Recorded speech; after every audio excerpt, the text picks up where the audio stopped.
Bonjour mesdames et messieurs, bonsoir mesdames et messieurs, cela dépend de l'endroit où vous êtes. Je suis dans la joie, alléluia, lorsque Dieu permet que je puisse échanger avec vous en ce qui concerne sa parole. Que Dieu vous bénisse là où vous êtes, fortifiez-vous, alléluia. Chers frères et sœurs, mesdames et messieurs, nous voulons continuer, je vous avais promis, continuer sur le serviteur fidèle. Et aujourd'hui, nous voulons parler des marques. Nous avons déjà parlé de cela la dernière fois. Les marques d'un véritable serviteur fidèle. Alléluia. Vous avez vu, quand vous allez prendre dans le livre de Matthieu 25, on nous parle du bon et fidèle serviteur. Vous allez voir que le maître, vous voyez, on parle du maître.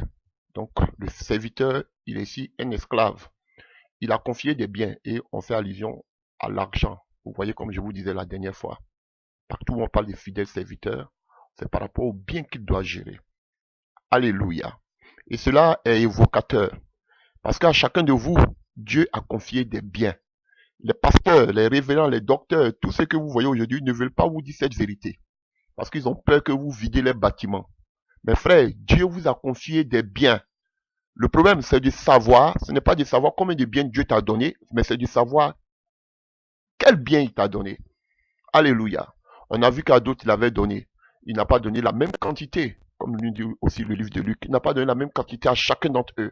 Mais chacun devait gérer, même fructifier, et qu'on appelle le talent ou l'argent que Jésus-Christ, notre maître, lui a confié. C'est ça le plus important. Est-ce que toi, au moins, est-ce que toi, tu sais quel est le talent ou bien la somme d'argent, entre guillemets, alléluia, c'est une image, que Dieu t'a confié? Est-ce que tu sais au moins le talent, la mission, le don que Dieu t'a donné dans son champ? Alléluia. C'est là le problème. Et les gens ne veulent pas que vous sachiez ces genres de choses. Il est important. Ils vous disent seulement de vivre dans la sanctification, cela suffit. Mais vous serez abasourdi, parce que Dieu me met quelque chose à cœur, de savoir que quand on parle de la vivre dans la sanctification, vivre dans la consécration, ça n'a rien à voir. Seulement, ça fait partie, mais ce n'est pas seulement je ne vis pas dans l'impudicité, je ne vis pas dans l'adultère, je ne vole pas, que je ne fais pas du mal au prochain. Ce n'est pas ça la sanctification. Alléluia. Vous serez choqués. Ça devient de la religiosité. Vous devenez des religieux. Et ceux qui sont des religieux se sentent bien dedans. Il y a beaucoup qui n'ont jamais trompé les femmes, leur mari. Donc vous allez dire que ces gens-là, oui, ils vivent dans la sanctification. Ils vivent dans la consécration. Nuance. Détrompez-vous, chers frères et sœurs. Et ce soir, ou ce matin, vraiment, je pense que Dieu nous fera beaucoup de bien. Alléluia. Donc, le thème que je peux donner à cette prédication, c'est les marques d'un véritable, alléluia, serviteur fidèle de Dieu. Comment pouvons-nous reconnaître un fidèle serviteur de Dieu? Alléluia. Par quel signe? Comment pouvons-nous le remarquer dans la vie d'un serviteur de Dieu? Et chers frères et sœurs, pour cela, nous allons prendre dans le livre de Matthieu 4. Dans le livre de Matthieu 4. Et d'emblée, pour ne pas que je puisse oublier, je vais faire un coucou à toutes ces personnes qui croient à la sécurité éternelle, qui pensent qu'on ne peut pas perdre le salut. Je pense que débat, il n'a pas lieu d'être. Alléluia. Parce que quand on parle de la paix du salut, c'est un peu, on voit, alléluia, un gros mot. Alléluia. Et ça embarrasse un peu les personnes. Beaucoup de personnes qui ne sont pas peut-être avancées dans la foi. De façon simplifiée. Moi, je vous ramène cette question. Au lieu de poser la question de savoir est-ce qu'on peut perdre le salut, moi, je vous demande tout simplement de vous poser la question. Est-il permis de régner la foi? D'abandonner la foi? De faire naufrage par rapport à la foi? Je vous pose la question. Vous, les adeptes de la sécurité éternelle, répondez-moi à cette question. Parce que qui parle du salut, le salut s'obtient par la foi. Et qui parle de la foi parle de la mort et de la résurrection de Christ. C'est là notre credo. C'est là notre croyance. C'est là notre foi. Alléluia. Donc, notre foi en Jésus-Christ, en sa mort, en sa résurrection, nous conduit directement, alléluia, au salut. Donc, alléluia, la question que je voudrais que vous vous posez, c'est de savoir est-ce qu'on peut abandonner la foi. Alléluia. Parce que Paul nous dit qu'il y a beaucoup qui se comportent en ennemis de la croix. Parce que c'est là toute notre croyance. C'est là toute notre espérance, la croix. Mais Paul dit, il y a beaucoup qui marchent en ennemi de la croix. Et avant même que vous posiez la question, moi je vais vous dévancer. Parce que Paul nous dit effectivement que beaucoup dans les derniers temps, il précise bien, dans les derniers temps, et nous vivons les derniers temps. Alléluia. Et dans les derniers temps, depuis la Pentecôte, nous vivons les derniers temps.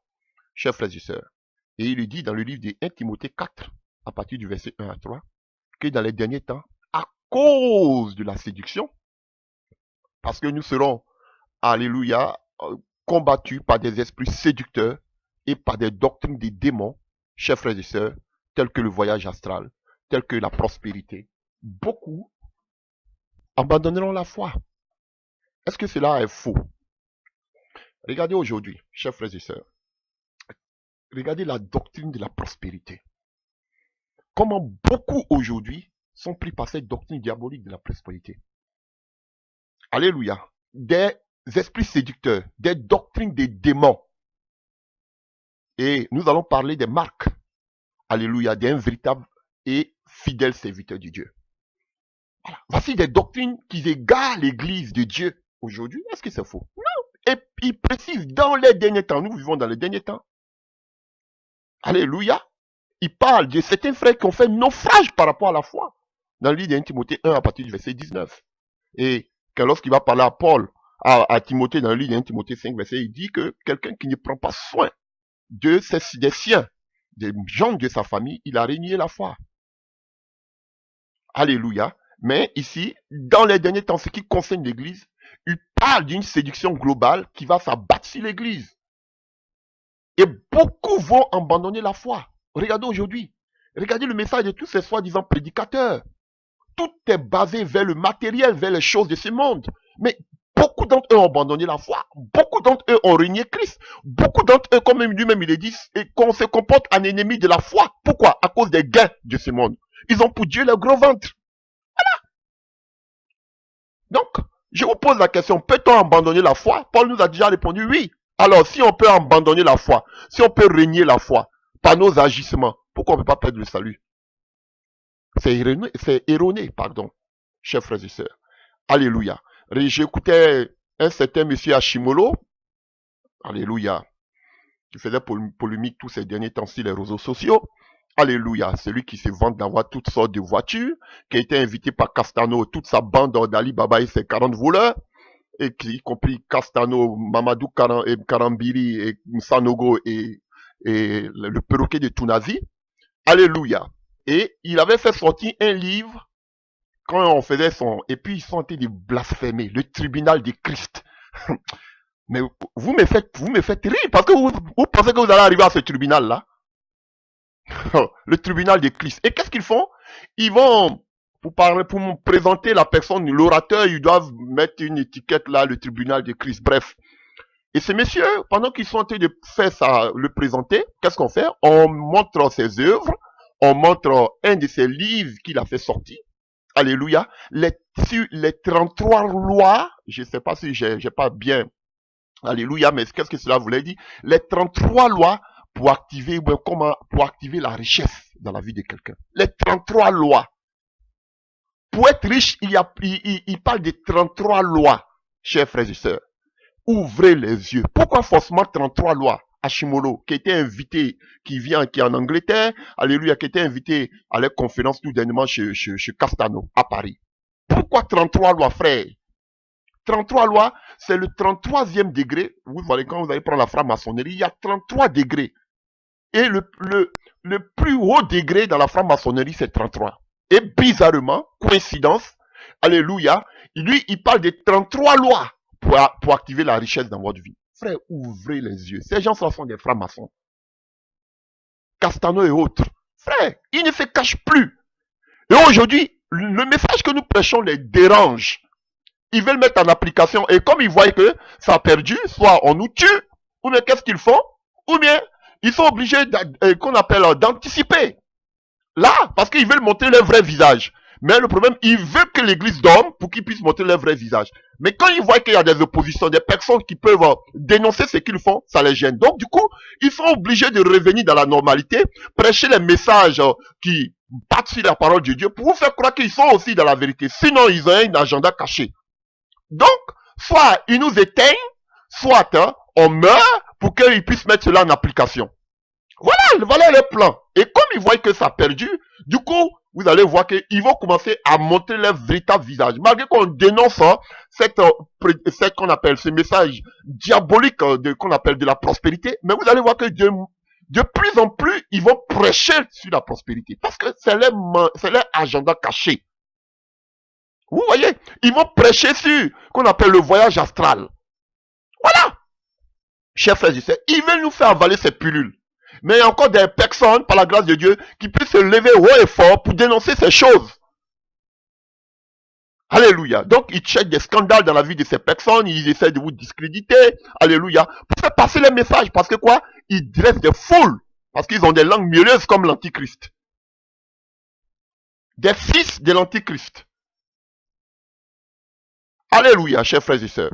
Donc, ceci, c'est mon introduction. Donc, chers frères et sœurs, au lieu de dire est-ce qu'on peut perdre le salut ou pas, moi je vous pose la question. Posez-vous la question si on peut abandonner la foi, on peut s'égarer par rapport à la foi. Et vous aurez la réponse à votre question. Alléluia. Donc, revenons à notre passage. Alléluia. Les marques, alléluia, les marques d'un véritable serviteur fidèle de Jésus-Christ de Nazareth. Alléluia. Et pour ça, nous allons aller dans le livre de Matthieu, que vous connaissez. Alléluia. Matthieu 4. Matthieu 4.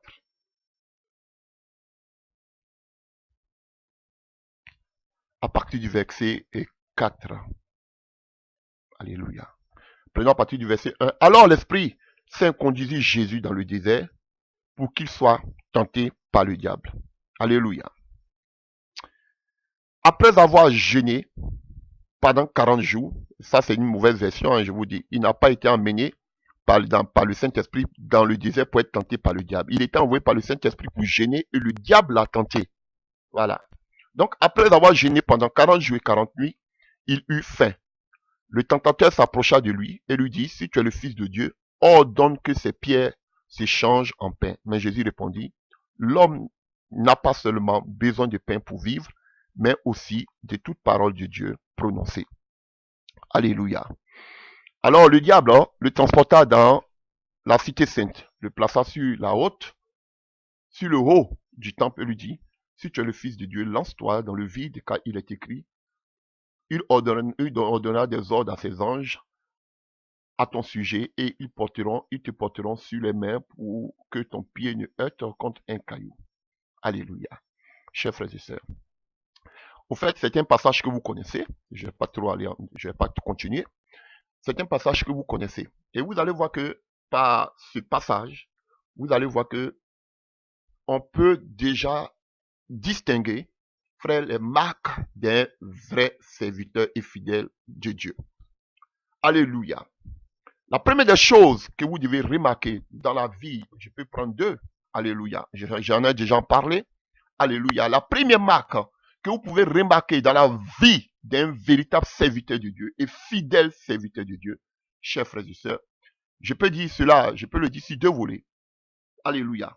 Il ne cherche pas son avancement personnel. Il ne cherche pas, alléluia, que tout soit tourné vers lui. Il ne cherche pas, alléluia, que les regards soient tournés vers lui. Il n'est pas égoïste. Et d'autre part, il ne se sert pas du don que Dieu lui a donné pour s'enrichir. Alléluia. Est-ce que vous comprenez ce que je suis en train de dire? Pas pour, alléluia, ça qu'on appelle un avancement personnel ou, alléluia, ses intérêts personnels. Alléluia. Mais il va mettre ce don-là à la direction de l'onction du Saint-Esprit. Alléluia. Et c'est ce que nous voyons ici. Il ne vend pas, il ne va pas chercher à vendre, à monnayer le talent qu'il a, le don que Dieu lui donne, le don de la prédication. Alléluia. Tous ces talents que vous savez, alléluia, pour s'enrichir, pour chercher, alléluia, qu'on appelle des ovations, pour chercher à être vu aux yeux du monde. Mais il va marcher par rapport à la direction de l'esprit pour que l'esprit puisse mettre en exergue le talent qu'il lui a donné. Alléluia. Et c'est ce que nous voyons ici, dans le cas de Jésus-Christ de Nazareth. Chers frères et sœurs, et La deuxième chose que je voudrais dire, je le dis en même temps pour qu'on puisse voir des exemples, c'est que la marque du véritable serviteur de Dieu, chers frères et sœurs, la deuxième des choses que vous devez remarquer dans la vie d'un véritable serviteur de Dieu, c'est quelqu'un qui endure les souffrances. C'est quelqu'un qui passe de grandes épreuves. C'est quelqu'un qui vit beaucoup de tribulations. Je ne cesse de le dire. Et frère, c'est la vérité. Voyez la vie de tous les véritables serviteurs de Dieu dans la Bible, chers frères et sœurs. Ils ont vécu des tribulations énormes.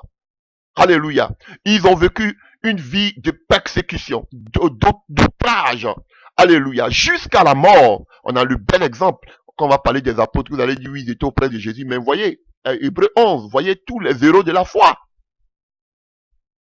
Alléluia. Même au Moyen Âge, beaucoup sont morts à cause de leur foi. Alléluia.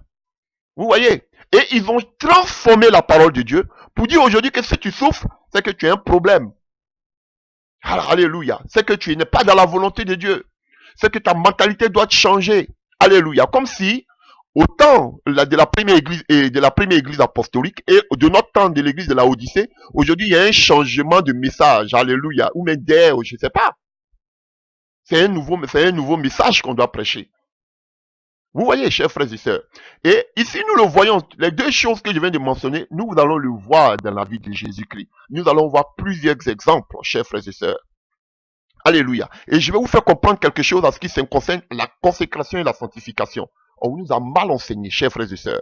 Alors, quand nous voyons Matthieu 4, alléluia, on nous parle de la tentation de Jésus-Christ dans le désert. Chers frères et sœurs, la Bible nous dit que à un moment donné, Jésus a eu faim. Et l'ennemi a entendu cette occasion-là, chers frères et sœurs, pour venir tenter Jésus-Christ de Nazareth. Alléluia. C'était une souffrance pour Jésus. C'était une persécution pour Jésus. Alléluia. Alors, Satan pousse Jésus, alléluia, étant fils de Dieu, étant Dieu, avec ce don surnaturel, chers frères et sœurs, à pouvoir changer une pierre en pain pour qu'il puisse, alléluia, le pain pour qu'il puisse le manger. Cette pierre pour qu'il puisse changer cette pierre en pain pour manger le pain. Alléluia. Quand je dis le manger, je pense au pain. Sinon, si je disais la pierre, j'allais dire pour la manger. Alléluia. Donc, chers frères et sœurs, vous comprenez? Mais on voit la réaction de Jésus-Christ. Alléluia. Et cela, nous pouvons le voir dans le livre de Deutéronome 8, à partir du verset 3. Deutéronome 8, à partir du verset 3. À partir du verset 1. Vous vous appliquerez à obéir à tous les commandements que je vous donne aujourd'hui, afin que vous viviez, que vous deveniez nombreux et que vous puissiez entrer dans le pays que l'Éternel a promis par serment à vos ancêtres et en prendre possession. 2. N'oublie jamais tout le chemin que l'Éternel ton Dieu t'a fait parcourir pendant ces 40 ans dans le désert, afin de te faire connaître la pauvreté pour t'éprouver. Il a agi ainsi pour découvrir tes véritables dispositions intérieures et savoir si tu allais ou non obéir à ses commandements. Oui, il t'a fait connaître la pauvreté et la faim, et il t'a nourri avec cette manne que tu ne connaissais pas et que tes ancêtres n'avaient pas connue. De cette manière, il voulait t'apprendre que l'homme ne vit pas seulement de pain, mais aussi de toute parole prononcée par l'Éternel. Et pourquoi Dieu a permis cette situation? C'est là qui me frappe. Alléluia. Il dit, il a agi ainsi pour découvrir tes véritables dispositions intérieures, à savoir si tu allais ou non obéir à ses commandements. Donc, chers frères et sœurs, des épreuves que nous traversons aujourd'hui, alléluia, ce sont des situations que Dieu permet, alléluia, pour voir les véritables motivations pour lesquelles nous les servons. Ah oui, chers frères et sœurs. Donc, quand je vois des personnes qui se disent qu'ils ont la foi, qu'ils prêchent toutes sortes de prédications, alléluia, mais qui prêchent la prospérité, alléluia, frère, ils sont carrément à côté. Est-ce que ces gens vivent la foi? Et généralement, ces personnes vont vous dire, mais si je ne prêche pas ça, qu'est-ce que je vais manger? Et vous allez les voir, ils sont les plus vus sur Internet. Est-ce que ce sont des véritables serviteurs de Dieu fidèles? Non! Ils ne vivent pas par la foi. intentions internes, intérieures sont malsaines. Ils ne vivent pas par la foi. Je vous dis la vérité. Ils peuvent vous prêcher toutes sortes d'enseignements, mais ils ne vivent pas par la foi. Et ils te diront que si tu es pauvre, c'est parce que tu es maudit. C'est compte tenu de la mentalité francophone. Alors que le Seigneur nous dit ici, il a permis la pauvreté afin de te prouver, pour voir quelles étaient réellement les motivations, les intentions que tu avais dans le cœur. Alléluia. Mais ils te disent, si tu vis par des tribulations, tu vis dans la pauvreté, c'est que vraiment il y a une malédiction familiale. Ils n'ont jamais, voilà. Dieu dit qu'il amène la pauvreté. Mais ils te diront que si tu es pauvre, c'est une malédiction familiale, ou bien c'est une question de mentalité. Vous voyez comme ils ont renversé l'évangile, et Paul nous dit que dans les derniers temps, beaucoup abandonneront, alléluia, chers frères et sœurs, la foi à cause des doctrines séductrices. Et voici ce genre de doctrines. Et ce qui fait que, avec cette doctrine diabolique de la prospérité, les gens n'ont plus foi en Christ. Ils n'ont plus foi en Jésus-Christ. Parce que pour eux, si tu n'as pas, alléluia, ça devient problème pour toi de pouvoir adorer Dieu convenablement. Voilà pourquoi il vous parle plus de la santé financière que de la santé spirituelle. Voilà pourquoi vos églises sont remplies de malades spirituels. Parce que vous les avez enseignés à avoir beaucoup de biens financiers, de biens matériels, pour pouvoir mieux servir Dieu. Alléluia. Alors, revenons à notre passage de base. Donc, chers frères et sœurs, Jésus était dans l'affliction. Jésus endurait la souffrance. Alléluia. Il passait par des épreuves. Alléluia. Mais que nous dit la parole de Dieu? La parole, Satan voulait pousser Jésus à dire à Jésus, tu as faim, mais tu as un pouvoir. Utilise ce pouvoir-là. Alléluia. Utilise ce pouvoir et change cette pierre en pain, tu vas la manger. Ou bien si tu veux, vous voulez le pain, le manger. Alléluia. Mais Jésus répond, non, l'homme ne vivra pas seulement du pain, mais de la parole de Dieu. De la confiance que je mets en Dieu. Alléluia. Vous voyez, Jésus-Christ de Nazareth, chers frères et sœurs, a refusé d'entrer dans le rôle du magicien. Parce que c'est à ça que Satan voulait le pousser. Tu es un don. Tu es un talent. Transforme-le. Alléluia. Pour que tu puisses manger, pour que tu puisses pouvoir à tes propres besoins, pour que tu puisses satisfaire ta chair, tes désirs et tous tes besoins. Vous voyez, il voulait que Jésus se serve de son talent pour que Jésus puisse pouvoir lui-même à ses propres besoins. Alléluia. Parce que ça, c'était ce que faisaient les magiciens. Ils utilisaient, frère, la puissance naturelle diabolique pour répondre à leurs propres besoins. Alléluia. Donc, il voulait que Jésus accomplisse le miracle de la multiplication, comme beaucoup aujourd'hui. Alléluia. Beaucoup d'occultistes, beaucoup de francs-maçons, et j'ouvre une parenthèse, chers frères et sœurs, surtout au frère Georges. Vous comprenez, si c'était un chrétien venu vraiment de nouveau, je vous dis, hein, moi là, Dieu me montre comment on m'a mis en prison. Les gens m'ont abandonné dans la prison. Je vous dis, ils m'ont abandonné dans la prison. Qui se souciait de moi? Au contraire, on disait, bon débarras, il va plus crier dans nos oreilles. Un véritable enfant de Dieu, lorsqu'ils vont te mettre dans la prison, personne ne cherchera à te faire sortir. Mais si vous voyez des personnes, malgré les délits, alléluia, qui ont des accusations, qui vont en justice et qui sortent en moins d'un jour, ou bien de quelques jours, sachez qu'ils ont des grands réseaux. Je vous dis. Alléluia. Si ces personnes qu'ils ont mis en prison étaient véritablement des serviteurs de Dieu, ils n'allaient plus jamais sortir.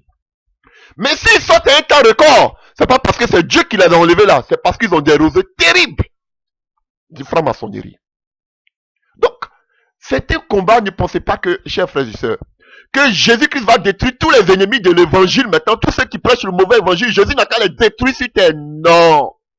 Frère, bien au contraire, il aura encore plus de faux prophètes, Il y aura encore plus de mauvais messages. Il y aura encore il y aura encore l'expansion même de la doctrine sur la prospérité. Ça, vous devez vous mettre dans la tête. Notre combat, ce n'est pas de convaincre ces gens-là à changer de chemin. Ils ne le feront pas. Parce qu'ils sont déjà marqués au fer rouge. Leur conscience est déjà vendue au diable. Ils ne peuvent pas changer. Notre travail, le combat que nous faisons par les prédications, c'est pour éveiller la conscience des chers frères et sœurs qui sont encore aveuglés par ces personnes pensant que ce sont des gens qui sont des dieux. Parce qu'ils dressent du monde. Voici notre combat. Sinon, c'est peine perdue pour ces soi-disant prophètes, pasteurs, aujourd'hui révérends. Frère, ils ne peuvent pas faire marche arrière. Donc, tout ce que vous voyez là, on dit, ils l'ont convoqué, ils n'ont pas convoqué, ils ont mis quelqu'un en prison, ils sont sortis là. Frère, c'est de la comédie judiciaire. Je vous le dis. Le monde du diable n'est pas divisé entre eux. S'ils font partie de la franc-maçonnerie, ils ne resteront jamais un de leurs éléments là en prison. À moins que cette personne, alléluia, a failli à une de leurs règles. Mais par contre, si moi comme ça on me met en prison là, chers frères et sœurs, je n'en sortirai jamais. Je le sais parce que Dieu me l'a déjà montré. Parce que mon message les dérange. Je vous dis la vérité, chers frères et sœurs. Dans ce monde dans lequel nous sommes, frères, Jésus même nous a donné, ils vous conduiront devant les tribunaux, ils vont nous emprisonner, ils vont nous tuer. Mais eux, ils sont, regardez tous ces dégâts qu'ils font, mais ils ne sont pas inquiétés. La fin de Lucas, c'est arrivé où? Dites-le-moi, c'est arrivé où? On dit que c'est Dieu, ce n'est pas Dieu, ils ont des réseaux puissants. Vous ne pouvez...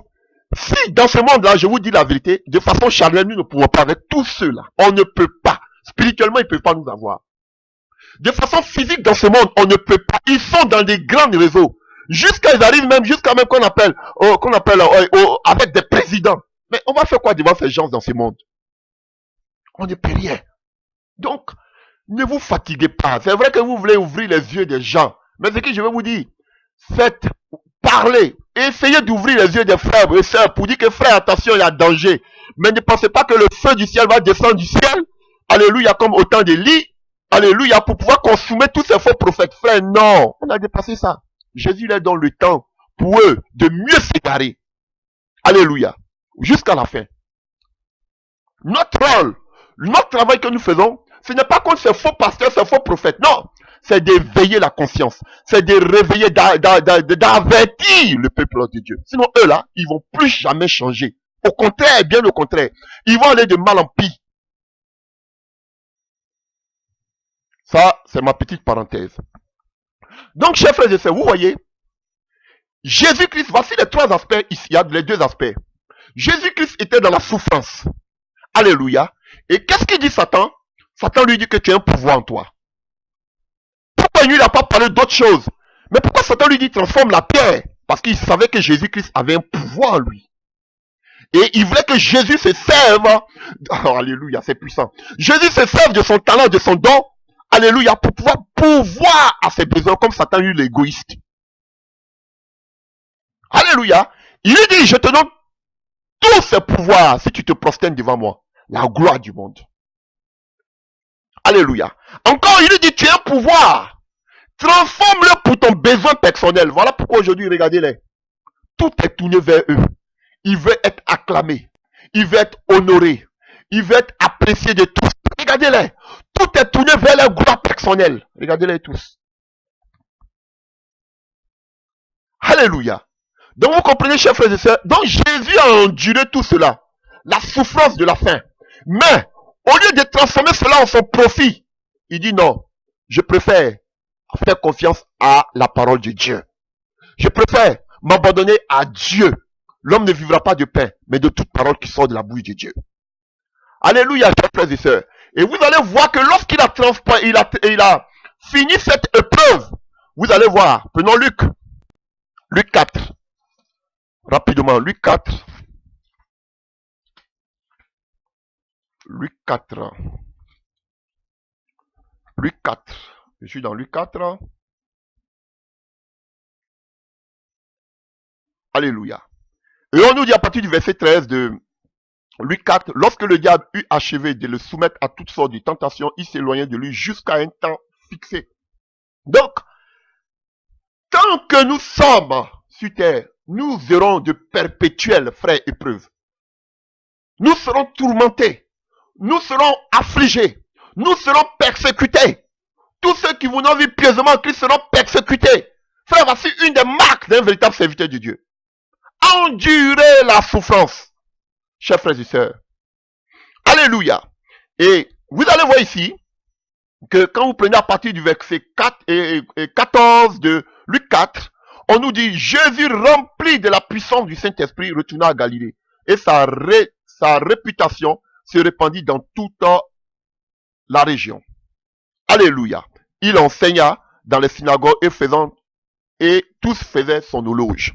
Chers frères et sœurs, la seule fois où Jésus pouvait dresser du monde, la seule fois où les apôtres pouvaient dresser du monde, chers frères et sœurs, c'est lorsque la puissance de Dieu se manifestait, lorsqu'il y avait des guérisons, lorsqu'il y avait des miracles. À part cela, et la crainte de Dieu s'empara des gens.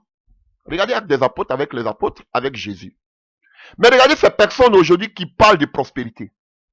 Chers frères et sœurs, dites-le-moi, qu'est-ce qu'on voit avec eux?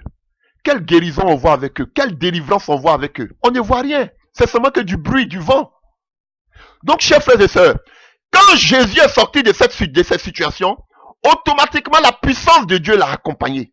Donc, quelqu'un qui te dit serviteur de Dieu, qui ne passe pas par des épreuves, qui ne vit pas des persécutions intenses en tant qu'un véritable serviteur de Dieu, qui n'est pas, chers frères et sœurs, qui n'est pas confronté à la richesse de ce monde auquel il doit renoncer.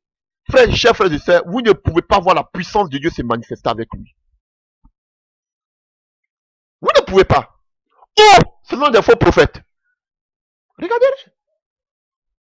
Et une personne ne peut pas dire que je prêche la qu'on appelle, excusez-moi, pardon, la prospérité et la puissance de Dieu en même temps va l'accompagner. Ça, c'est les Makoso, là, ces vendeurs, ces fils du diable. Voilà, les Lukao, ils sont beaucoup, les Tatu. Regardez-les. Tous des personnes, des magiciens qui utilisent, alléluia, des œuvres occultes. Voilà pourquoi vous allez les voir prêcher toujours sur la qu'on appelle les bénédictions, prêcher toujours sur la richesse. Sinon, un véritable serviteur de Dieu, il doit toujours endurer des épreuves. Frère, les richesses de ce monde, alléluia, il les met en arrière, comme Paul le dit. Et vous allez voir que la plupart des personnes comme ça sont puissamment utilisées par le Seigneur. Puissamment utilisées par le Seigneur. Je vous dis la vérité. Et on voit l'exemple de Jésus.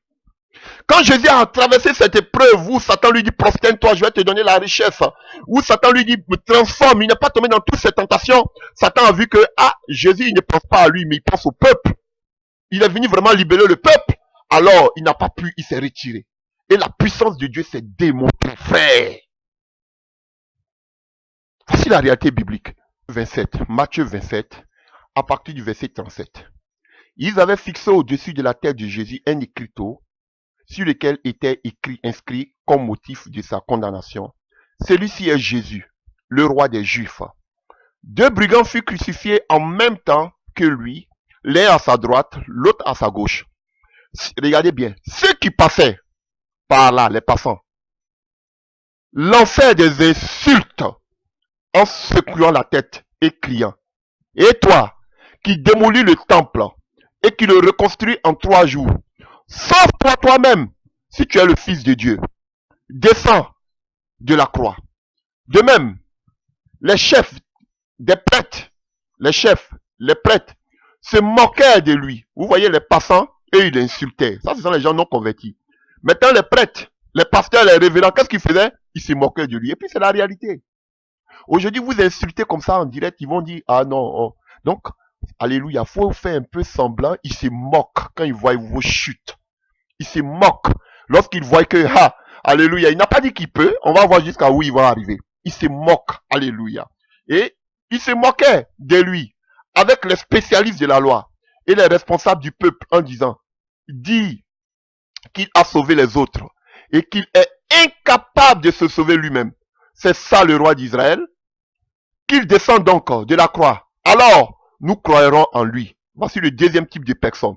Le premier type, c'est les passants qui ont commencé à l'insulter. Le deuxième type, ce sont les prêtres, les chrétiens, les responsables, les bishops. Ils ont commencé à se moquer, de lui. Alléluia. Alors, il y a un troisième type. Alléluia.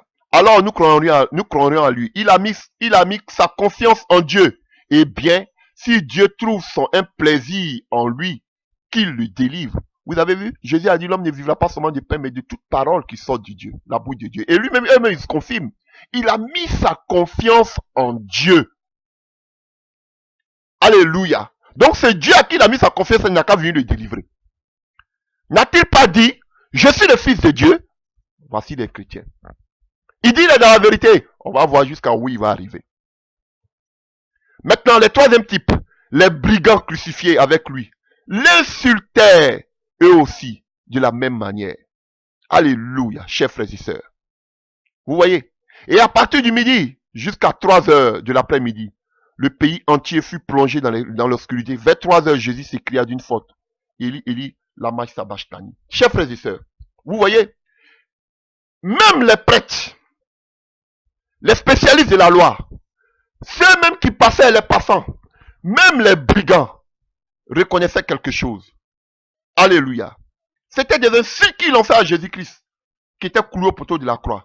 Ils disaient, tous unanimes, de façon unanime, il a sauvé les autres, mais il ne peut pas se sauver lui-même. Voici un vrai serviteur de Dieu. Il ne pense pas à ses intérêts personnels. Il ne pense pas à ses richesses, à ses grosses voitures, à ses voyages, mais il pense à l'intérêt des autres. Voici le véritable serviteur, le véritable esclave. Il est venu pour servir. Et eux-mêmes, ils ont reconnu, de façon unanime, qu'il a sauvé les autres. Mais lui-même, il ne peut pas se sauver. Alléluia. Voici un véritable serviteur de Dieu. Il ne pense pas à ses intérêts personnels. Alléluia. Si Jésus avait mangé, avait transformé, alléluia, le pain, la pierre en pain, il ne serait pas efficace dans le ministère. Les anges n'allaient pas venir à son service. De là, il n'allait pas être recouvert de la puissance de Dieu. Parce que de là, à partir de là, la puissance de Dieu est descendue sur lui et il a commencé à faire des miracles, opérer des délivrances. Ces gens-là n'allaient pas être délivrés. Ces gens-là n'avaient pas été guéris. S'il pensait seulement qu'à son intérêt à manger le pain. Mais il a sacrifié son envie personnelle. Il a sacrifié ses ambitions personnelles pour sauver le peuple. Et voilà ce qui se manifeste, se réalise ici. Il a sauvé les autres. Mais lui-même, il ne pouvait pas se sauver. Voici un véritable serviteur. Voici la marque d'un véritable serviteur de Dieu, chers frères et sœurs. Il ne pense pas à ses intérêts personnels. Il pense à l'intérêt des autres. Car ce n'est pas au Père, alléluia, au Fils d'amasser pour le Père, mais c'est au Père d'amasser pour le Fils. Père spirituel, Père dans la foi, Père spirituel, Père spirituel. Au lieu, alléluia, de vous sacrifier pour vos enfants, au contraire, vous abusez de vos enfants spirituels. Vous couchez avec eux dans les églises. Vous les sodomisez. Des bergers qui couchent avec des moutons, avec les brebis. Mais ça, c'est de l'insexe. C'est la bestialité. Ça, c'est la porno, c'est pornoïa. Mon père spirituel, vos pères qui vous sodomisent là, mon père spirituel. Prophète du malheur. Alléluia. L'utilité du père spirituel. Ton père spirituel qui a été sodomisé là, c'est ça qui est père spirituel? Jésus n'a pas vendu, il s'est pas chargé, il n'a pas pris, alléluia, le don, la puissance qu'il avait pour monnayer cette puissance, pour monnayer ce don. Au contraire, il a pensé à l'intérêt du peuple. Les gens pouvaient remarquer, tu as sauvé tant de personnes, mais sauve-toi toi-même. Les brigands lui disaient, et sauve-nous aussi. Mais les gens aujourd'hui, ces soi-disant pasteurs, révérends, bishops, alléluia, ils préfèrent se sauver eux-mêmes. Ils préfèrent penser à eux-mêmes. Amener les vêtements aux serviteurs de Dieu, comme dit ce perroquet de Tounazi. Pensez à nous habiller, pensez à nos enfants, pas amener-nous de l'argent. Ils pensent seulement qu'à leur gros ventre. Jésus pensait plutôt à l'intérêt du peuple qu'à lui-même. Voilà pourquoi Paul va dire à Timothée, si nous avons la nourriture et le vêtement, cela nous suffit. Mais eux, ils vous diront pas ça. Nous devons avoir des poches. J'ai entendu un jeune prédicateur qui dit, tant que j'ai pas mon jet privé, Jésus ne reviendra pas. Jésus va revenir, toi tu vas rester si tu es avec ton jet privé.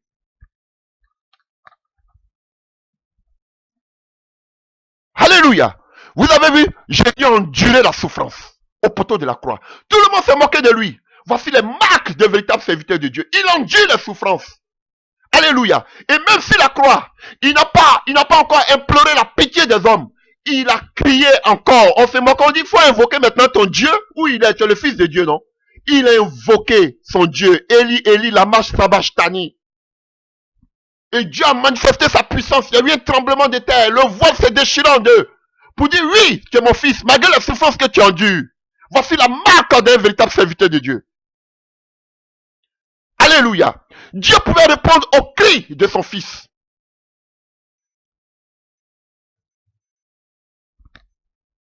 Alors tous ceux qui se moquaient de lui, ces brigands, et tous, alléluia, même ceux qui le clouaient, à la fin ils ont reconnu, certainement, cet homme était vraiment le fils de Dieu. Alléluia, il n'a pas monié le talent. Il n'a pas pris la puissance de Dieu, comme disaient les disciples, faites descendre le feu du ciel. Non. Mais il a pris ce don, et il a laissé ce don être dirigé par le Saint-Esprit. Mais il prend des dons aujourd'hui, chers frères et sœurs. L'appel que Dieu leur a donné pour le monnayer, pour leur gloire personnelle. Pour s'enrichir, pour troubler le peuple de Dieu.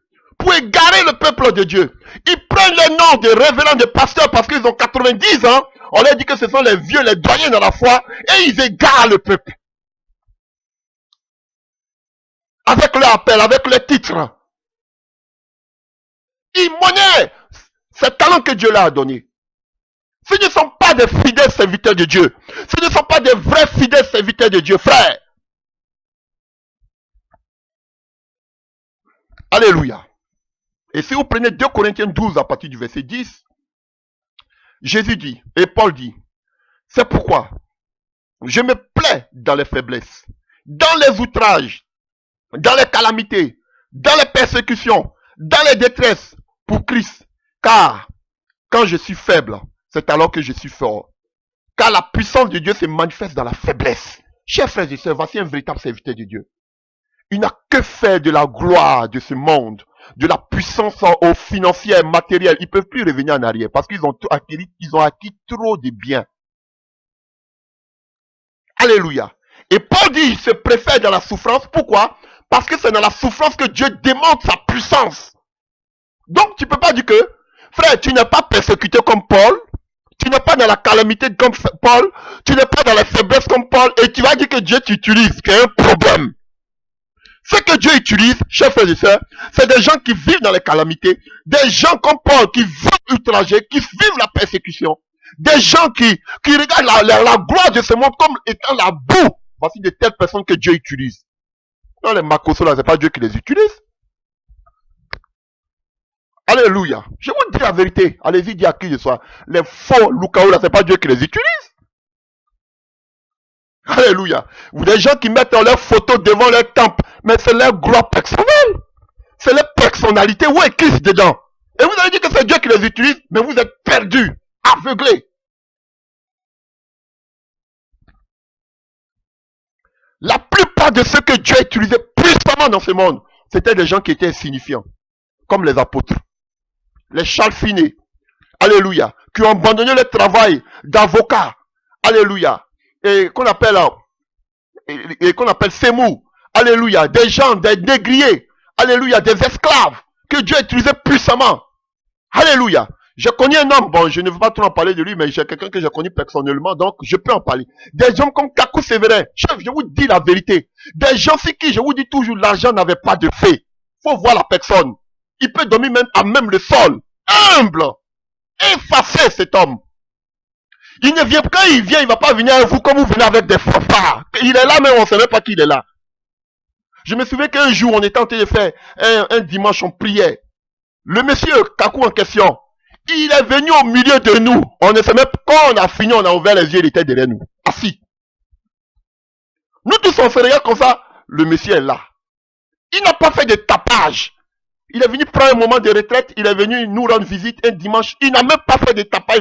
Mais quand vous sortez, ce sont des gyrophares, des fanfares, des grosses voitures, des grosses cylindrées. Mais quel genre de serviteur êtes-vous?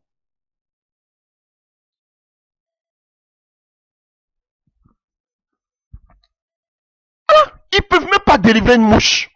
Ils sont obligés de faire recours à des pratiques occultes, des miracles mensongers, comme Marco Sommet l'appelle la marmaille. Voilà, des fils de maman. Avec de belles paroles, regardez-les tous, Mathiolo, et qu'on appelle Tounazi, regardez qu'on appelle Castano, regardez-les tous, regardez comment il s'appelle Makoso, et tous ils ont la langue de vipère, regardez-les tous. Les belles paroles. C'est comme ça, les petits-fils de ceux qu'on appelle de l'antichrist, du faux prophète, et voilà. Et c'est ce que Paul nous dit dans le livre de Philippiens 2, verset 5. Alléluia. Et que chacun regarde non pas à ses propres intérêts ou ses qualités, mais à celles des autres. Alléluia. Et il va parler de Jésus. Lui qui était, dès l'origine, avait la condition divine. Ne cherchait pas à profiter de l'égalité avec Dieu. Il ne s'est pas fait égal à Dieu. Il s'est dépouillé lui-même. A pris la condition d'un serviteur. Se rendant semblable aux hommes. Eux, à tout point. Alléluia. Montrant qu'il était un homme. Alléluia. Il était fidèle jusqu'à la mort. Chers frères et sœurs. Voilà. Et nous devons avoir ce même sentiment de souffrance. Ce même sentiment. Jésus n'a pas fléchi genou devant la richesse que Satan le tenait. Pourquoi vous fléchissez genou devant la richesse que Dieu vous tient aujourd'hui? Oui. Pourquoi? Alléluia. Je ne veux pas faire d'amalgame. Excusez-moi, ce n'est pas une injure. Je respecte tout le monde.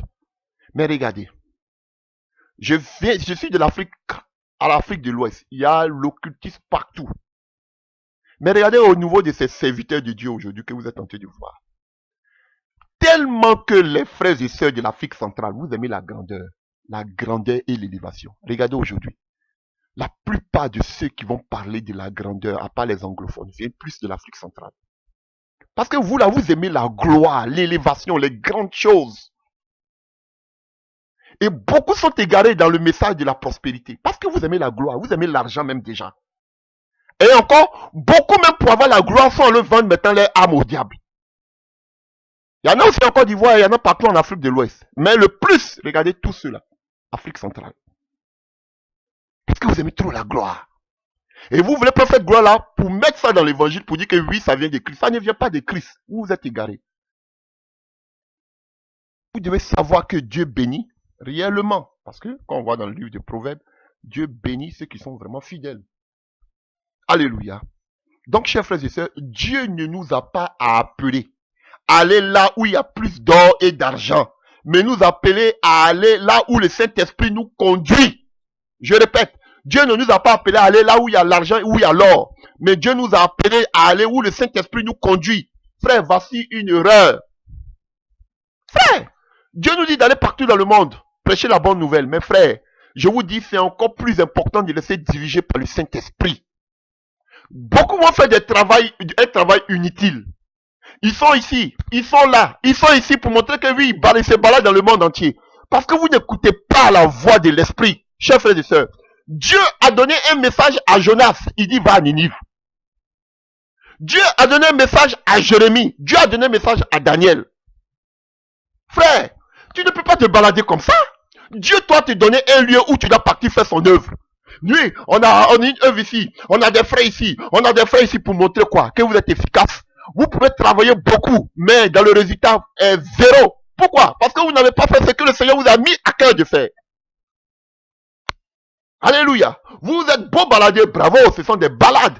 Mais est-ce que vous avez fait la mission pour laquelle Dieu vous a appelé? Alléluia. Dieu peut t'envoyer vers une nation. Alléluia. Docile comme Jonas, qui allait à Ninive en mettant le peuple était disposé.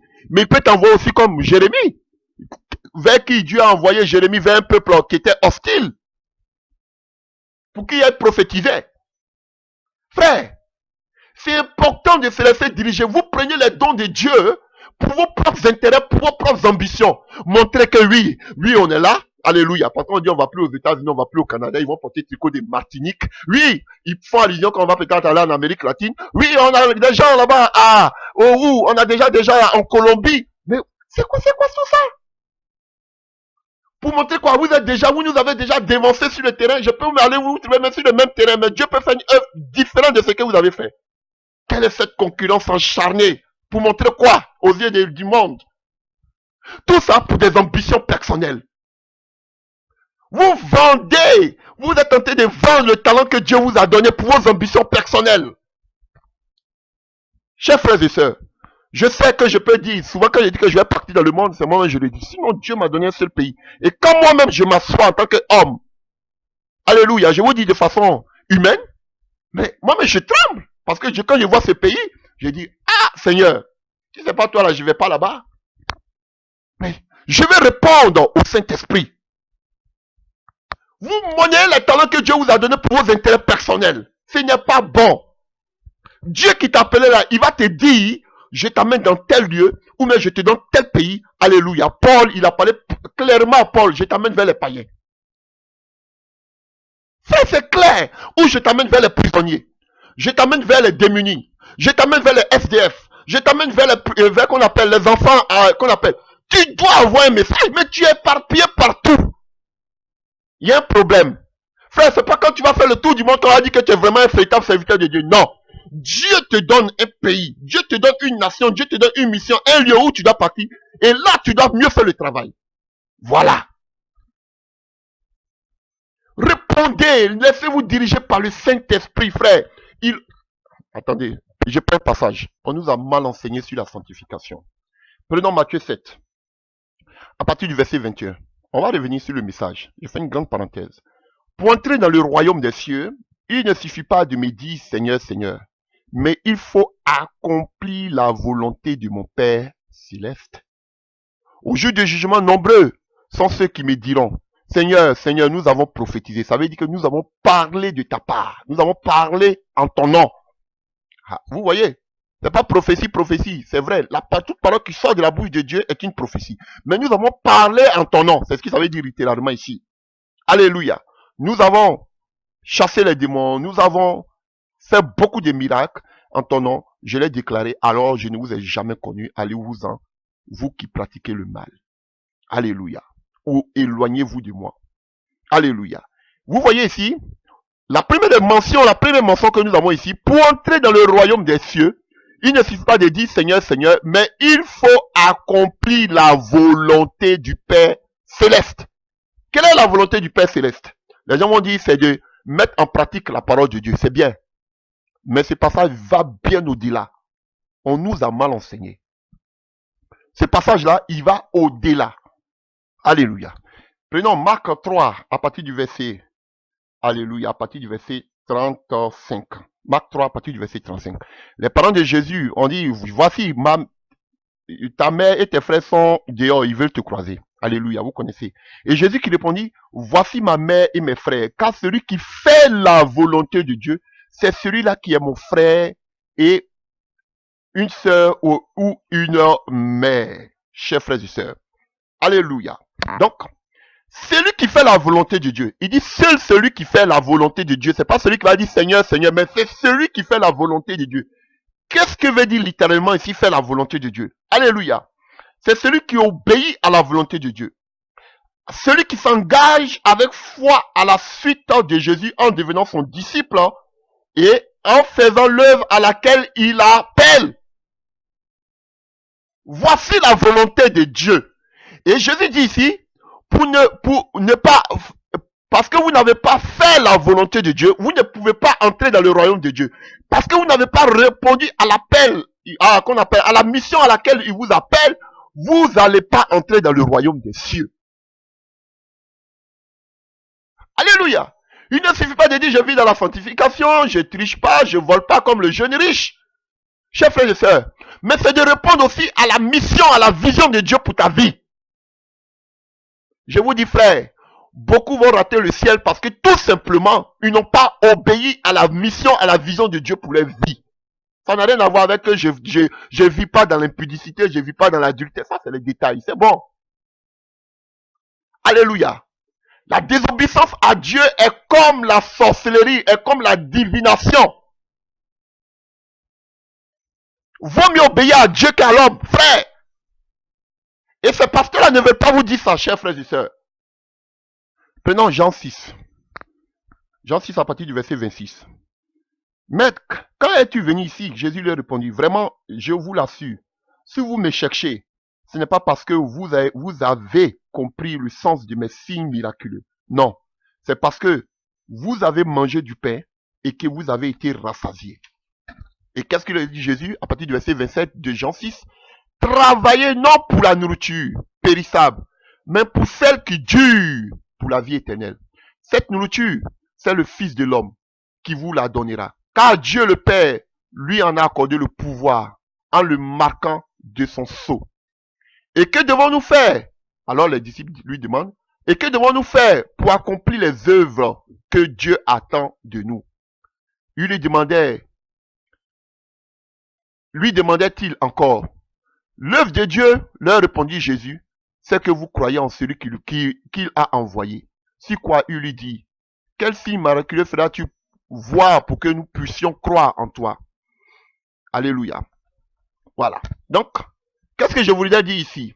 On parle ici de l'œuvre de Dieu. Vous allez comprendre quelque chose. Alléluia. Et quand on parle ici de l'œuvre, ici, pour accomplir l'œuvre de Dieu, c'est de façon qu'on appelle en grec, alléluia, c'est ici le même mot qui a été traduit avec travailler, non pour la nourriture périssable. Donc, accomplir ici, on parle aussi de travailler pour le Seigneur. Donc, chers frères et sœurs, quand on parle de l'œuvre de Dieu ici, alléluia, la question qu'ils ont posée à Jésus, c'est quoi? L'œuvre de Dieu attend de nous, l'attitude que Dieu entend en réponse à notre invitation à le servir, à être ses envoyés. Vous comprenez, chers frères et sœurs? Donc, Dieu nous envoie. Dieu donne une mission à chacun de nous. Alléluia. Et quand nous revenons à ce que nous avons lu tantôt, alléluia, dans le livre de Matthieu 7 à partir du verset 21, il dit pointer dans le royaume des cieux ne suffit pas seulement de dire Seigneur, mais c'est de répondre à l'appel de Dieu pour ta vie, la mission, la vision que Dieu t'a accordée pour lui, pour son œuvre. Ah oui. Et plus tard, il va parler du mal, vous qui commettez le mal. Mais la première des choses qui fera que vous allez louper, rater le ciel, c'est de ne pas obéir à la voix de Dieu pour votre vie. C'est vrai. Il y a qu'on appelle mettre la parole de Dieu en pratique. Mais la mission de Dieu pour votre vie peut vous faire rater le ciel. Très important. Donc Dieu, devant son tribunal, frère, nous serons jugés en fonction de nos œuvres manifestées ici-bas, chers frères et sœurs. Notre récompense. Je vous dis, frère, c'est très important. Notre récompense dans le ciel est fondée sur ce que nous avons fait pour Christ sur terre. De la manière dont nous l'avons faite, cette œuvre-là. Et les intentions. Alléluia. On ne peut pas se servir de la puissance de Christ pour guérir, pour chasser les démons, pour prophétiser. Pendant que frères et sœurs, nous sommes avides de l'argent. Nous prêchons pour les richesses de ce monde. Nous voulons avoir la louange des hommes. Alléluia. Cela apportera le jugement de Dieu sur nos vies.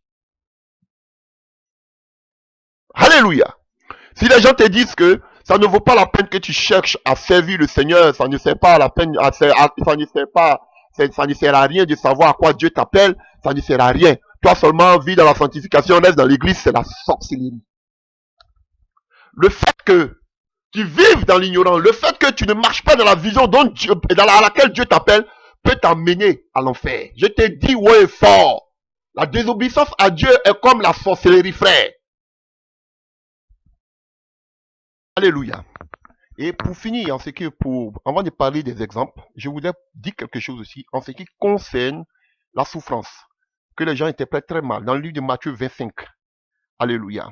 Vous pouvez prendre à partir du verset 31, je prends à partir du verset 34. Après moi, le roi dira à ceux qui seront à ma droite, venez, vous qui êtes bénis par mon Père, prenez possession du royaume qui a été préparé pour vous depuis la création du monde. Car j'ai souffert de la faim et vous m'avez donné à manger. J'ai eu soif et vous m'avez donné à boire. J'étais un étranger et vous m'avez accueilli chez vous. J'étais nu et vous m'avez donné des vêtements. J'étais malade et vous m'avez soigné. J'étais en prison et vous êtes venu à moi. Alors les justes lui demanderont, mais Seigneur, quand avons-nous vu avoir faim et t'avons-nous donné à manger? Ou avoir soif et nous t'avons-nous donné à boire? Ou étranger nous t'avons accueilli? Ou nu ou t'avons-nous vêtu? Ou malade ou prisonnier? Et sommes-nous venus te rendre visite? Et le roi répondra, vraiment, je vous l'assure, chaque fois que vous avez fait cela à un de mes frères, que voici, c'est à moi que vous l'avez fait.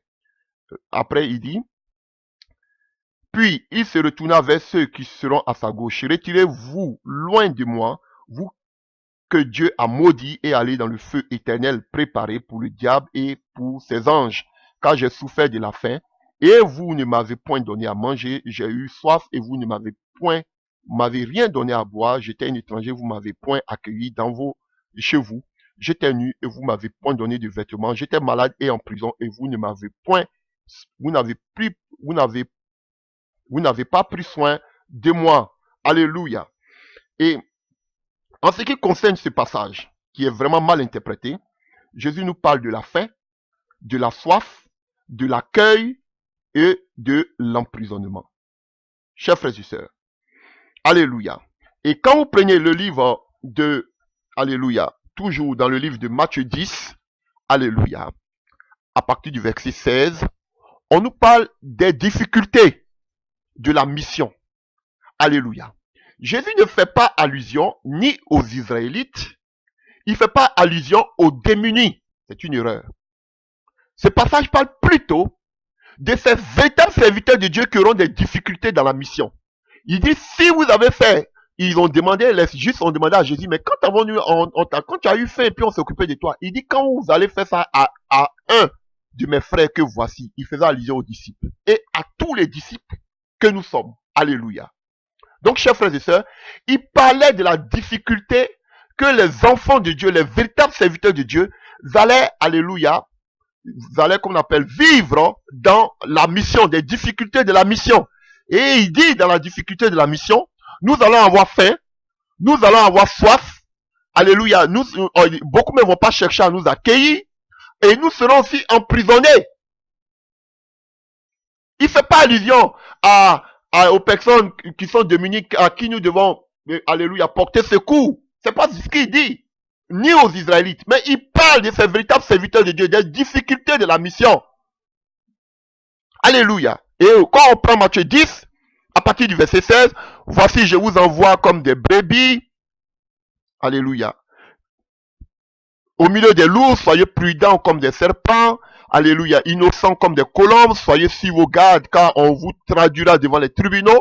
On parle des prisons, les juifs, et on vous fera fouetter dans les synagogues. On vous forcera de comparaître devant les gouverneurs et les rois à cause de moi pour leur apporter un témoignage ainsi qu'aux nations païennes. Lorsque on vous traduira devant les autorités, ne vous inquiétez pas ni du contenu, ni de la forme de ce que vous direz, car cela vous sera donné au moment même. En effet, ce n'est pas vous qui parlerez, mais c'est le Saint-Esprit, le Père, qui parlera en vous. Le frère livrera son propre frère pour le faire condamner à mort, et le père livrera son enfant. Des enfants se dresseront contre les parents et les feront mettre à mort. Tout le monde vous haïra à cause de moi. Et vous là, vous êtes aimés, même par les païens. Mais est-ce que vous êtes serviteurs de Dieu? Le Seigneur nous dit qu'on va nous haïr, mais vous, on vous aime. Il y a un problème. Mais celui qui tiendra bon jusqu'au bout sera sauvé. Donc vous qui parlez, alléluia, qu'on appelle de la sécurité éternelle. Le Seigneur nous dit ici que c'est celui seul qui va tenir jusqu'au bout qui va être sauvé. Donc celui qui ne va pas tenir jusqu'au bout ne sera pas sauvé. Voilà. Alléluia. Si l'on vous persécute dans une ville, fuyez dans une autre. Alléluia. Alléluia. Et on continue. Je vais vous faire comprendre quelque chose. Alléluia. Et ici, il nous dit de prendre courage. Alléluia. Alléluia. Et quand on va arriver au verset 40, allons-y, au verset 40, au verset 42. Alléluia. Vous allez voir tout ce que, alléluia, il va parler ici de la belle-fille, les ennemis, on aura pour ennemis les gens de notre famille. Je ne suis pas venu amener à la paix, mais l'épée. Mais ces prédicateurs d'aujourd'hui, ils amènent la paix. Alors que Jésus nous dit qu'il est venu pour amener l'épée par la parole. Alléluia. Pour déchirer des familles à cause de la vérité de la parole. Alors, Alléluia. Et quand nous venons au verset 40, alléluia, de Matthieu 10, qu'est-ce qu'il dit? Si quelqu'un vous accueille, vous voyez, on parlait de l'accueil tout à l'heure, dans le livre de Matthieu 25. Alléluia. Il parlait de ses disciples, il parle de nous. Il dit, si quelqu'un vous accueille, c'est moi qui l'accueille. Vous voyez, il a parlé de l'accueil. Or, celui qui m'accueille, accueille celui qui m'a envoyé. Celui qui accueille un prophète parce qu'il est un prophète recevra la même récompense que le prophète lui-même. Et celui qui accueille un juste parce qu'il est un juste aura la même récompense que le juste lui-même. Si quelqu'un donne à boire, vous voyez, on parle de l'accueil, hein? Alléluia, ne serait-ce qu'un verre d'eau fraîche, en plus, est signifiant à mes disciples parce qu'il est mon disciple. Vraiment, je vous l'assure, il ne perdra pas sa récompense. Pourquoi je dis cela? Pour vous dire que, chers frères et sœurs, un véritable serviteur de Dieu doit endurer ce genre de choses. La faim, la soif, alléluia, ne pas être accueilli. Frère, c'est la vérité biblique. Être emprisonné, on a vu ça. Donc, voici les difficultés que nous allons croiser dans la mission.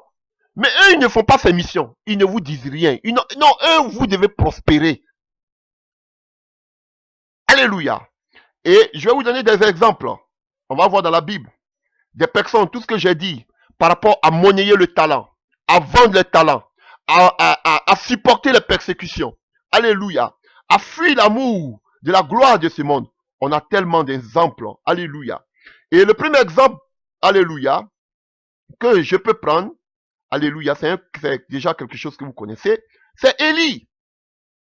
Le prophète dans le livre de 1 roi 17, à partir du verset 1.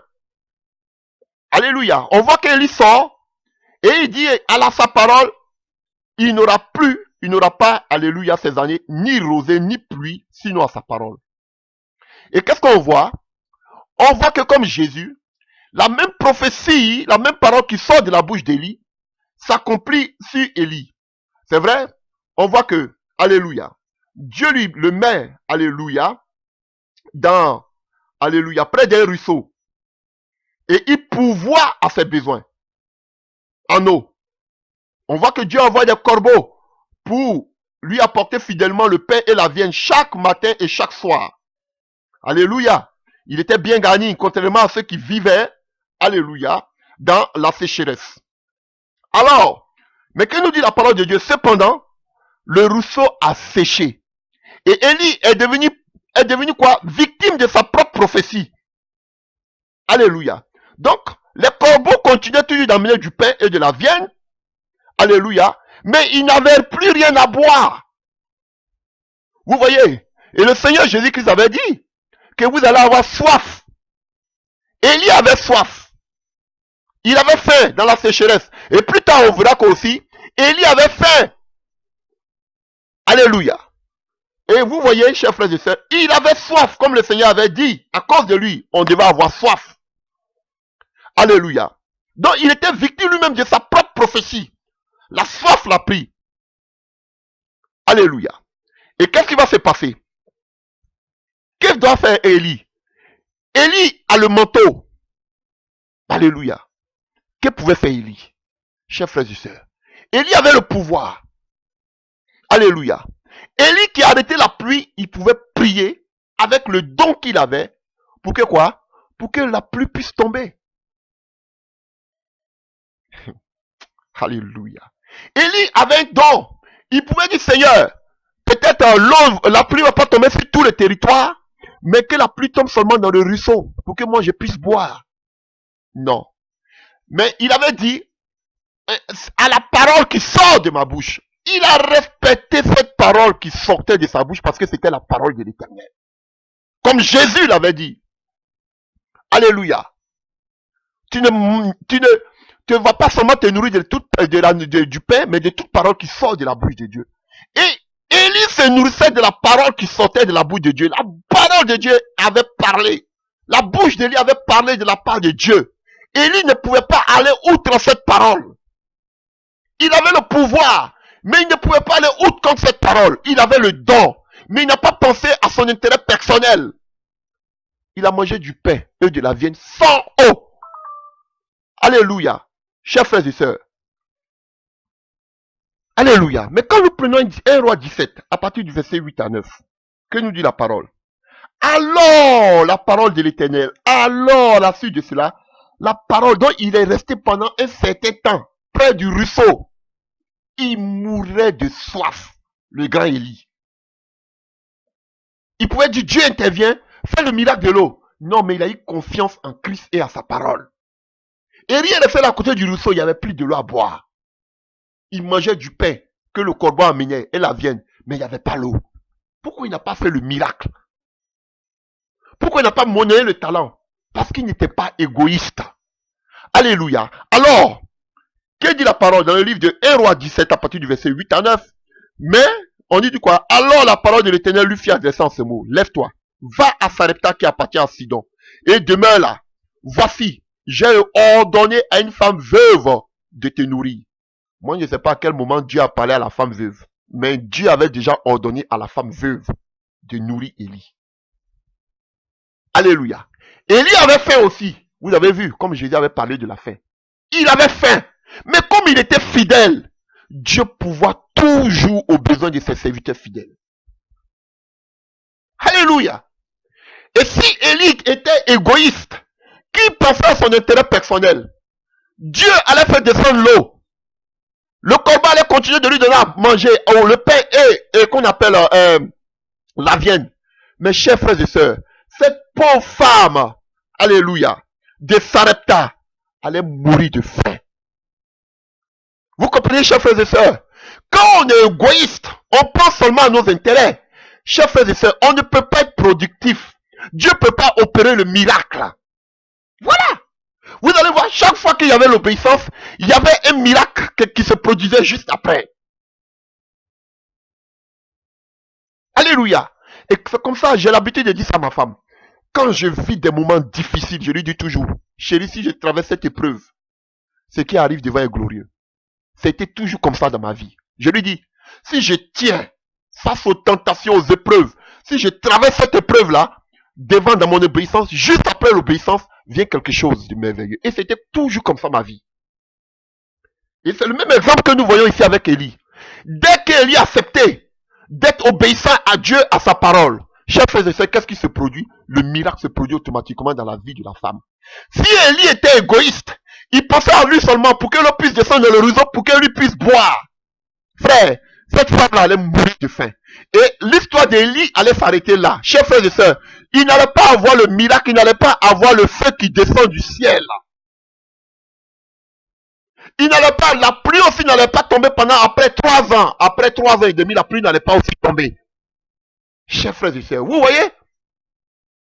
Il est important, chaque fois qu'il y a l'obéissance, chaque fois qu'on ne cherche pas nos intérêts personnels, chaque fois que nous subissons les épreuves, la faim, nous endurons les souffrances, chers frères et sœurs, il y a toujours un miracle qui se produit juste après. C'est l'exemple de Jésus, l'exemple d'Élie. Alléluia, chers frères et sœurs. Vous voyez? Et en étant égoïste, frère, nous bloquons l'élan, la main du Saint-Esprit d'agir. Regardez aujourd'hui comment beaucoup ont monnayé leur appel, leur talent. Alléluia. Ils ont succombé à la première preuve des richesses. Ils sont morts. Alléluia. Et vous allez voir, quand on a lu tout à l'heure le livre de Matthieu 7 à partir du verset 21, il dit, éloignez-vous de moi. Frère, le premier châtiment de l'infidélité, c'est l'éloignement de Dieu. Dieu éteint son esprit en toi. Regardez tous ceux qui parlent de prospérité. Beaucoup ont bien commencé. Alléluia. Regardez tous ceux qui parlent aujourd'hui de prospérité. Regardez tous ceux qui s'enrichissent avec les bâtiments et consorts. Ils ont commencé à devenir tous éteints. Mort spirituellement. Parce que le Seigneur dit, éloignez-vous. C'est pas seulement la mort physique, mais l'éloignement spirituel. Tu n'as plus la présence de Dieu. Tu n'as plus l'intimité de Dieu. Voilà le premier châtiment. Et Dieu ne peut plus s'utiliser convenablement. Parce que tu as échoué à cette épreuve des richesses, de la gloire. Ils sont obligés de montrer que oui, avec les caméras là, que Dieu les utilise. Vous voyez, oh, les gens crient dans la salle, oui, Dieu nous utilise. Frère, Ishkabot, l'Esprit de Dieu est parti. C'est fini. Alléluia. On nous parle de l'histoire de Élisée avec Naaman. Alléluia. On nous dit à partir du verset 5 de 2 Rois 5, à partir du verset 4 de 2 Rois 5. Naaman répéta au roi les propos de la jeune fille au pays d'Israël. Alors le roi de Syrie lui dit, c'est bien, rends-toi là-bas, je vais te donner une lettre pour le roi d'Israël. Ainsi Naaman s'est mis en route, emportant 350 kilos d'argent. 350 kilos d'argent, 70 kilos d'or et 10 vêtements de rechange. Alors, chers frères et sœurs, vous voyez, avec toute cette richesse, il est arrivé à Samarie. Et c'était au temps du roi Yoram. Alléluia. Alors, qu'est-ce qui se passe? Et on nous dit, Naaman, Élisée fait appeler Naaman. Naaman vient donc avec ses chevaux et son chat, et il attendait devant la porte de la maison d'Élisée. Celui-ci fit dire par un envoyé, va te laver 7 fois dans le Jourdain, et tu seras complètement purifié. Naaman s'est mis en colère et s'en alla en disant, je pensais, présomption, que cet homme viendrait en personne vers moi, parce qu'il pensait qu'il avait affaire à ces prophètes de Baal, de Mammon, alléluia, qui se tiendraient là pour invoquer l'Éternel son Dieu, pour qu'il passât la main sur la partie malade. Il allait faire bain d'onction, mais comment on appelle, comment ils font ça là, les conneries là. Alléluia. Et on vous lave là, je sais pas, comment vous appelez vos lavements là. Alléluia. Les fleuves de Damas, ainsi de suite. Alléluia. Et il allait se laver. Alléluia. Et à la suite, on dit quoi? Alléluia. Voici, je reconnais qu'il n'y a pas d'autre Dieu sur toute la terre que celui d'Israël. Maintenant, accepte, je te prie, un cadeau de la part de ton serviteur. Élisée répondit, aussi vrai que l'Éternel que je sais est vivant, je n'accepterai rien. Naaman insista, mais Élisée persista dans son refus. Alléluia, chers frères et sœurs. Et on voit à partir du verset 19, Élisée lui dit, va en paix, et Naaman le quitta. Lorsque Naaman eut parcouru une centaine de distance, Géasi, le serviteur d'Élisée, l'homme de Dieu, s'est dit, mon maître a voulu ménager ce Syrien. Naaman, et il a laissé partir sans accepter aucun cadeau qu'il lui avait apporté. Alléluia. Voyez, vous, c'est les serviteurs là. Et puis regardez aujourd'hui l'attitude de Élie et Élisée. Chers frères et sœurs, est-ce que vous êtes les mêmes? Vous avez dit que vous n'êtes pas les mêmes d'ailleurs, je sais que vous n'êtes pas les mêmes. Je parle de l'attitude. Un général, un miracle, un grand miracle. Je ne dis pas que souvent Dieu ne te dit pas de prendre. Dieu peut te dire de prendre. Alléluia. Mais la priorité première d'Élisée, ce n'était pas les biens. Il ne voulait pas vendre. Alléluia. Il ne voulait pas vendre le talent que Dieu lui a donné. Non. Et aujourd'hui, c'était un grand témoignage en Syrie. On a pu parler du Dieu d'Israël. Alléluia. Et cet homme-là n'a pas plus de l'argent. Le témoignage de Dieu était plus grand que l'intérêt personnel d'Élisée qui primait. Ah oui. Chaque fois que nous avons un désir personnel, nous arrêtons. Alléluia. Le travail que Dieu veut accomplir à la suite. Alléluia. Les gens aujourd'hui qui prêchent la prospérité, ils voient du monde aujourd'hui les suivre. Ils pensent que c'est la mission que Dieu leur a envoyée. Mais vous êtes à côté de la plaque. Peut-être même que Dieu t'a envoyé dans un petit village. Là, il dit, voici la mission que je t'avais déjà assignée depuis le ciel. Voici la mission. Mais les gens, ils pensent aujourd'hui à la foule pour croire qu'ils sont aujourd'hui dans la volonté de Dieu. Alléluia, chers frères et sœurs. Vous êtes tenté de vendre, vous avez vendu votre droit d'aînesse, vous avez vendu les talents, vous avez vendu vos droits, vous avez vendu le don que Dieu vous a donné, vous avez vendu votre ministère, vous avez vendu votre appel. Pour de l'argent, pour la gloire de ce monde. Il a refusé catégoriquement. Et d'autres, avides maintenant de la gloire, ils vont vous donner toutes sortes de paroles. Oui, Dieu a dit d'aller chercher, ils vont donner les définitions, Dieu a dit d'aller chercher tout le monde. aller partout. On fait aussi allusion aux grands de ce monde, ainsi de suite, patati patata, parce qu'ils sont avides, mais ils sont en train de camoufler, cacher. Parce que là-bas, alléluia, ils ont de grandes opportunités. Voilà. Et regardez leur vie aujourd'hui, ils s'éteignent. Vous n'avez pas dit qu'ils sont éteints. C'est ça, je leur pose la question.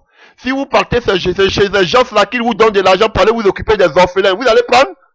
Ils disent oui, mais c'est une bonne œuvre qu'on est en train de faire. Vous voyez, des serviteurs de maman. Chers frères et sœurs, l'heure est grave. L'heure est grave. Les gens ne disciplinent plus leur appel, leur ministère. Ils sont plus disciplinés. Ils veulent parler de la discipline, mais ils ne sont plus disciplinés. Ils ont vendu leur talent, leur appel pour de l'argent. Alléluia. Ils ont vendu. Ils ne veulent plus souffrir. Non, ils ont tout vendu. Alléluia. Et c'est ce que Pierre disait dans le livre de 1 Pierre 5, à partir du verset 1 à 4. Il dit aux anciens, percez le troupeau de Dieu qui est sous votre garde, non pas par contrainte, non pour un gain sordide. Et lorsque, alléluia. Donc, on peut répondre si vous voulez. Alléluia. Je ferai à présent quelques recommandations à ceux parmi vous qui sont responsables de l'Église. Je leur parle en tant que responsable comme eux. Et témoins des souffrances de Christ. Moi aussi, qui est aussi par la gloire qui va être révélée comme des bergers. Prenez soin du troupeau de Dieu qui vous avait été confié. Veillez sur lui, non comme si vous étiez forcés, main de plein gré. Alléluia. Alléluia. Non pour un gain sordide. Alléluia. Ainsi que Dieu l'a désiré, faites-le non si vous étiez contraint, mais par dévouement. Donc frère, on ne vient pas servir Dieu pour être riche. On ne vient pas servir Dieu pour être riche. Si tu viens servir Dieu pour être riche, c'est que tu n'as rien compris. C'est que tu n'as jamais même été appelé. Alléluia. On ne vient pas servir Dieu pour être riche. Lui-même, il commence ici, il dit, il était témoin des souffrances de Christ, comme je vous l'ai dit. Et encore, il nous dit, on ne sert pas Dieu pour un gain sordide sur le peuple. On ne dépouille pas le peuple. Alléluia. Et Paul, qui était un bon leader, lui-même il le dit, qui était un bon serviteur de Dieu, qui était un bon pasteur, il le dit lui-même en 1 Corinthiens 9, verset 17. Et en 1 Timothée 5, verset 17, on peut lire 1 Timothée 5, verset 17, les responsables qui dirigent bien l'Église méritent les honoraires doubles, notamment ceux qui sont dévoués au ministère de la prédication et de l'enseignement, car l'Écriture déclare, tu ne mettras pas la muselière au bœuf quand il foule le grain, et encore l'ouvrier mérite son salaire. Alléluia. Et il le dit aussi dans le livre de 1 Corinthiens 9.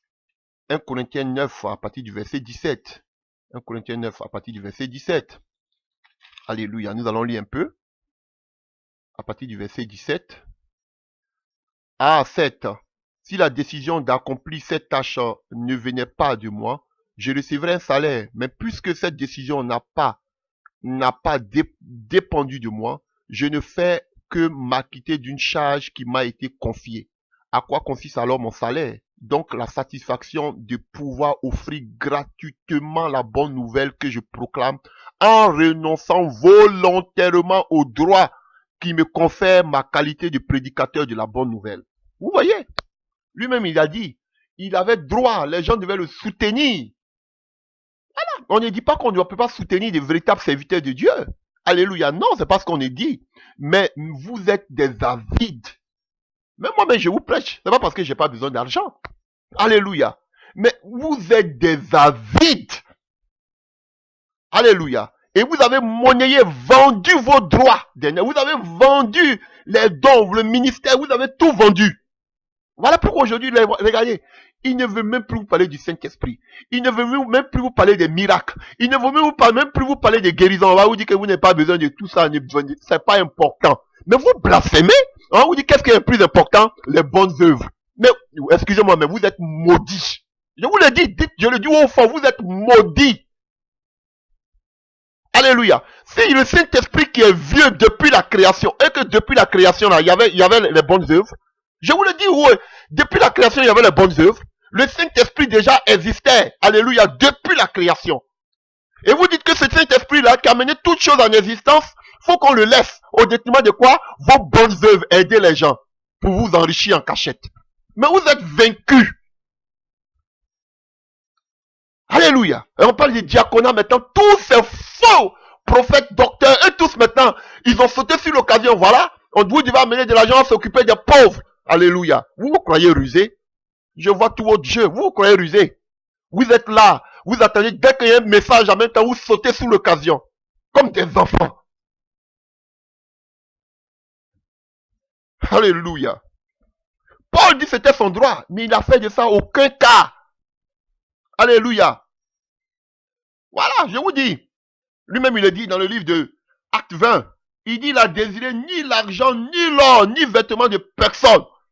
Vous savez vous-même que ses mains ont pourvu à mes besoins et à ceux des personnes qui étaient avec moi. Alléluia. Quand je dis vous êtes maudits, c'est pas moi, je le dis, la parole le dit, hein.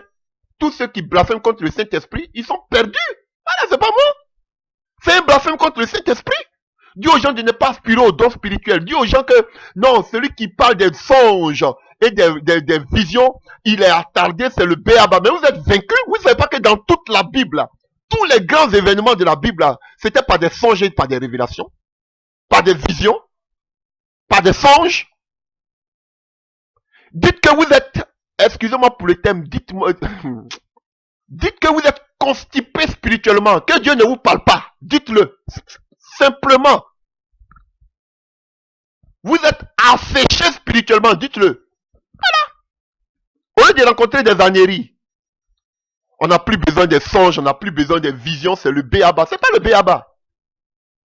C'est pas le béaba. Et pour nous, donc, c'est parler de la prospérité, du bien-être physique, là, c'est ça qui est d'actualité. Vous êtes perdus. Je vous le dis haut et fort. Parler des biens qu'on appelle des bonnes œuvres. C'est ça qui est d'actualité? Non. Jésus-Christ a parlé des bonnes œuvres. Mais avant qu'il parle des bonnes œuvres, il parlait du Saint-Esprit, ils opéraient des miracles, ils délivraient, ils chassaient des démons, ils guérissaient les malades. Mais vous êtes venus mettre les bonnes œuvres avant la puissance et la démonstration du Saint-Esprit. Mais c'est la sorcellerie. C'est la sorcellerie. Oh, on n'a pas besoin de miracles, on n'a pas besoin de ça. Rester dans la parole, mais dans la parole, il n'y a pas Saint-Esprit, il n'y a pas de miracle. Jésus règne, il n'est pas mort. Comme vous êtes des avides, vous allez maintenant, oui, nous on finance plus de 200 enfants. Maintenant c'est là, ils vont commencer à montrer parce qu'on va, c'est-à-dire que ce sont les premiers qui écoutent même les prédications. On est ensemble, je vous dis, peut-être que vous allez me tuer, mais vos réseaux sataniques occultes là, je n'entrerai pas dedans, je ne serai pas accompagné. Je vous dis en même temps, ne cherchez même pas à me contacter pour dire non, viens, je vais t'inviter. Vos réseaux, parce que vous voulez faire changer mon message, je ne changerai pas. Je n'entrerai pas dans un réseau de pasteurs, je n'entrerai pas dedans. Je vais combattre vos visions diaboliques jusqu'à ce que vous me tuez. Parce que je sais que dans ce monde, vous avez le pouvoir de le faire, si Dieu le permet. Vous pouvez me tuer ma chair, mais vous ne pouvez pas tuer mon âme. Je le dis haut et fort. Bande de serviteurs de maman. Alléluia. Alléluia. Pierre, chers frères et sœurs, je vais donner quelques exemples et puis on va finir. Alléluia. Voici Pierre. On a Simon le magicien dans le livre des Actes 8. Alléluia. Qui est venu donner de l'argent à Pierre, pardon. Pour acheter le talent, le don que Pierre avait. Alléluia. Pour acheter la vision que Pierre avait. Pour acheter le ministère que Pierre avait. Alléluia. On dit, ah, vous savez, dans le monde occulte, dans le monde avec les alliances, là, ils ne prennent pas n'importe qui. Hein. Ils prennent des personnes qui sont influents. Des personnes qui ont des qualités. Des personnes qui peuvent convaincre. Ce sont ces gens de personnes-là qui prennent. Alléluia. Mais dans les derniers temps, maintenant, là, ils tapent sur tout. Avant, c'était au moins plus restreint. Mais maintenant, là, ils tapent sur tout. Ils prennent tout le monde. Regardez sur les réseaux sociaux. Ils sont prêts à financer beaucoup de personnes. Ils ne cherchent même pas. Avant, c'était dans les classes prisées en haut, qu'on appelle, comme il me dit, les intellectuels, la classe, alléluia, la haute classe. Mais maintenant, ils prennent tout. Tout le monde. Tu es intéressé, on peut te financer, mais on te fait blasphémer d'abord. Chers frères et sœurs, ou bien on te sodomise. Ça, ce sont les méthodes d'initiation. Voilà. Chers frères et sœurs. Donc, c'est grave. Chers frères et sœurs, c'est grave. Je vous dis la vérité. Et voici un qui voulait payer. Et puis vous voyez, c'est un magicien. Oh. C'est un magicien. Et alléluia, c'est le magicien, il avait de l'argent. Mais Pierre même qui avait le Saint-Esprit avec qui Dieu faisait de grands miracles, il n'avait rien. Pierre dit, je n'ai ni or ni argent. Mais Simon le magicien, il avait des moyens. C'est ce que vous voyez, la plupart des faux prophètes, francs-maçons, occultistes, tout cela, ils ont beaucoup de biens, ils ont beaucoup d'argent. C'est l'image de Simon le magicien. Mais les véritables serviteurs de Dieu, ils n'ont rien. Et eux, ils vont vous cacher pour vous dire que c'est Dieu qui les bénit. C'est faux. Ils sont dans des réseaux, ils sont financés. Eux tous sont financés. Des Simon les magiciens. Ils ont tellement d'argent même qu'ils peuvent payer le pouvoir de Jésus-Christ, les dons spirituels. Parce qu'ils n'ont pas de véritables serviteurs de Dieu. Des magiciens n'ont pas le don qui vient du Saint-Esprit. Comme les Makoso. Ils sont pleins. Tout cela. C'est pas Dieu qui les, c'est pas Jésus qui les utilise. Est-ce que j'ai besoin de vendre huile? J'ai pas besoin de vendre huile. Le Dieu que je sais, il est puissant. Je vais vendre huile pour faire quoi? Huile pour réussir dans tout ce que tu fais. Regardez-les tous. Ils vont dans des lieux où ils peuvent avoir de l'argent, où ils peuvent avoir la gloire, où ils peuvent avoir le succès, où ils peuvent avoir de grosses offrandes. Ils ne vont pas dans les coins reculés. Vous les voyez, frère? Ils sont là, qui recherchent de l'or et de l'argent. Pendant que Pierre dit, je n'ai ni or ni argent, Simon le magicien dit que moi j'ai de l'or, j'ai de l'argent, je vais acheter tes dons. Je vais acheter ton ministère. À partir d'aujourd'hui, je veux que tu prêches la prospérité. Je ne veux plus que tu prêches la repentance. Je ne veux plus que tu prêches l'enlèvement. Je ne veux plus que tu prêches contre les œuvres occultes. Alléluia. Et, chers frères et sœurs, voyons la recommandation de Paul à Timothée. Dans le livre de Philippiens 2, versets 19 à 21. Philippiens 2, versets 19 à 21. Paul dit, j'espère dans le Seigneur Jésus vous envoyer bientôt Timothée, car je n'ai personne ici qui partage mes sentiments, pour prendre sincèrement à cœur votre situation.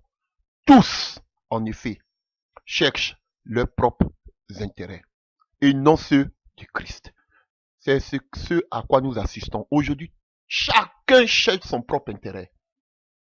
Alléluia. Et Paul, en train de donner des conseils, il a été de parler au peuple de Philippe. Alléluia. Qui a beaucoup, alléluia, aux églises de Macédoine, qui ont beaucoup aidé Paul financièrement. Alléluia. Matériellement. Alléluia. Ils l'ont beaucoup soutenu dans le ministère. Il dit, je ne peux même pas envoyer quelqu'un là-bas. Excepté Timothée. Parce que eux tous cherchent leur propre intérêt. Quand je vais les envoyer là-bas, ils vont vous dépouiller. Frère, c'est à ce à quoi nous assistons aujourd'hui. Tous cherchent leur intérêt. Ils pensent tous à la grandeur de leur ministère, à l'élévation de leur ministère. Vous parlez, ça ne rentre pas dans les oreilles. Parce que où ils sont arrivés là, ils ont déjà la conscience ensombrée. C'est fini. On fait ce travail seulement que pour, alléluia, pour ses frères et sœurs, pour que les yeux s'ouvrent. Sinon, ceux-là, ils ont la conscience et qu'on appelle obscurcie. C'est fini. Alléluia. Chers frères et sœurs, ça c'est un des passages les plus tristes du Nouveau Testament. Tous cherchent leur propre intérêt. Personne ne cherche l'intérêt de Christ. Ils sont combien aujourd'hui qui sont prêts à sacrifier leur vie pour le Seigneur? Combien de personnes aujourd'hui, alléluia, qui sont prêts à subir les souffrances, les outrages, alléluia, pour le Seigneur? Aujourd'hui, chacun choisit le coin, le lieu où il va aller pour prêcher. Et quand ils vont, c'est dans les lieux dans les lieux où ils sont considérés comme des grands serviteurs de Dieu qu'ils vont. Alléluia. Il n'y a pas de lieu où ils s'en vont, où le Saint-Esprit, je vous dis que frère, il aura des graissements dedans. Parce que beaucoup pensent que c'est en faisant le tour du monde, alors que Dieu veut seulement qu'ils partent d'un petit lieu. Mais ils ne veulent pas obéir à la volonté de Dieu. Chers frères et sœurs, est-ce que Dieu t'a dit de faire le tour du monde? Est-ce que Dieu t'a dit d'aller dans tous les pays? Pourtant, peut-être que Dieu t'appelle seulement que dans un village pour convertir ce village par toi. Comme Jonas. Mais tu ne veux pas. Dieu n'a pas dit à Jonas d'aller partout. Il dit va seulement à Ninive. Mais Jonas a réussi sa mission. Bien vrai que, alléluia, il était incrédule. Mais il a réussi sa mission. Il n'est pas allé dans tout le monde, mais il allait à Ninive seulement. Sa mission était réussie. Mais vous voulez aller partout. Parce que vous avez des personnes, vous pensez que ces personnes-là, voilà, Dieu a dit aller partout dans toutes les nations. Frère, Dieu ne va pas te donner tout le monde entier. Même aux disciples, il n'a pas donné toute la mission aux disciples. Chacun de nous a sa part de responsabilité, à sa mission à faire, accomplir avant de partir. Mais il faut se laisser conduire par la volonté de Dieu. C'est celui qui fait la volonté de Dieu, chers frères et sœurs, sera agréé par Dieu. Il est important, frère. Alléluia. Lisons le livre de Romains 2 à partir du verset 6. Ces jours-là, il donnera à chacun ce que lui auront valu ses actes. Ceux-ci, en pratiquant le bien avec persévérance, cherchent l'approbation de Dieu, l'honneur et l'immortalité, recevront de lui la vie éternelle. Mais à ceux qui, par ambition personnelle, repoussent la vérité et cèdent à l'injustice, Dieu réserve sa colère et sa fureur. Alléluia. Vous voyez, chers frères et sœurs, il y a beaucoup aujourd'hui qui cherchent des ambitions personnelles. La renommée, la gloire, la louange des hommes, les grands bâtiments, leur nom. Frère, voici la renommée personnelle que beaucoup cherchent aujourd'hui. Mais peu cherchent l'intérêt de Christ. Donc vous devez savoir les marques de véritables serviteurs de Dieu. Frère, ce sont des gens qui ont dû des souffrances, qui traversent beaucoup d'offenses, beaucoup de tribulations, beaucoup de persécutions. Ce sont des personnes qui ne vendent pas, qui ne monnaient pas le talent, le ministère, l'appel que Dieu leur a donné au détriment de la gloire de ce monde. Alléluia. Frère, il est important, ma soeur. Prie le Seigneur. Si tu sens au-dedans de toi que tu veux servir, tu dois servir le Seigneur parce qu'on ne veut pas de sa propre volonté. Demande au Seigneur, à quoi? Quel est le talent? Où tu veux que j'exerce? Qu'est-ce que tu veux que je fasse pour toi? Et n'oublie pas cela. Où veux-tu que je le fasse? Que le Saint-Esprit me conduise. C'est important. Que le Saint-Esprit te conduise, frère. Que le Saint-Esprit te conduise, sœur. C'est important pour ta vie, chers frères et sœurs. Alléluia. Donc, ce sont des choses que vous devez voir dans la vie d'un serviteur qui se dit qu'il est fidèle. Alléluia. Est-ce qu'il endure les souffrances? Est-ce qu'aujourd'hui, il n'a pas vendu son ministère? Il n'a pas vendu aujourd'hui. Comment on peut reconnaître que quelqu'un a vendu son ministère? Quelqu'un qui prêche la prospérité. Il a vendu son ministère parce que aucunement dans le Nouveau Testament, vous allez voir un serviteur de Dieu qui a prêché de prospérité. Alléluia. Des gens qui n'emmènent pas les chrétiens, alléluia, à être indépendants du Saint-Esprit, à vivre une intimité et à se laisser diriger, conduire par le Saint-Esprit. Voici des gens qui ont vendu leur ministère. Ils veulent que vous soyez dans leur temple. Ils veulent que vous soyez là. Ils vont faire un semblant de vous prêcher un semblant de prédication aussi concernant la sanctification, pour tout cela, pour vous emballer, pour que vous restiez. Mais de ce que vous soyez dépendant du Saint-Esprit et que vous marchez comme le Saint-Esprit le veut, ils vont crier haut et fort devant les caméras. Vous êtes libre de partir où vous voulez, mais en bas, ils vous tiennent. Donc, mesdames et messieurs, chers frères et sœurs, je vais m'arrêter là. Frères, ne convoitez pas. Si vous suivez vos désirs charnels, si vous convoitez l'argent, si vous désirez les louanges des hommes plus que celles de Dieu, Jésus vous dira un jour, retirez-vous de moi. Vous allez perdre toute votre récompense et toutes vos œuvres seront brûlées par le feu. Alléluia, chers frères et sœurs.